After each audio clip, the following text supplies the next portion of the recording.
পার্লারের মতো hair colour ঘরে বসেই, তাও আবার মাত্র ৪৫ টাকাতে। হ্যাঁ, জীবনে প্রথমবার আমি আমার চুলে কোন রকমের হেয়ার কালার ইউজ করছি। ভীষণ এক্সাইটেড ছিলাম আমি, তো দেখা যাক ফাইনাল রেজাল্টটা কি আসে। আমি এখানে ইউজ করেছি গার্নিয়ার বার্গ্যান্ডি কালারটা, যার দাম মাত্র ৪৫ টাকা। দুর্গাপূজার আর ১ মাসও বাকি নেই, ভাবলাম পার্লারে গিয়ে অত টাকা খরচা করে কী লাভ, বাড়িতে বসেই দেখি চুলটাকে যদি একটু লাল করা যায়। আমার বাবা মা আমাকে প্রচুর বার বারণ করেছিল যে দেখ এইসব করিস না, চুলটা কিন্তু খারাপ হয়ে যাবে, কিন্তু কার কথা কে শোনে।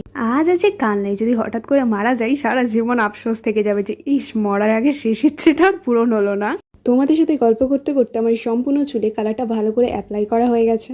১ থেকে ১.৫ ঘন্টার জন্য এবার আমি চুলটাকে ভালো মতো শুকোতে দেবো। চলো এবার দেখা যাক ফাইনাল রেজাল্টটা কি আসে। আমি তো ভীষণ এক্সাইটেড। ফাইনাল রেজাল্ট দেখার পর আমার খুব কষ্ট হয়েছিল, কারণ আমার কালো চুল কালোই রয়ে গিয়েছিল আর লাল চুল করার স্বপ্ন স্বপ্ন হয়েই থেকে গিয়েছিল।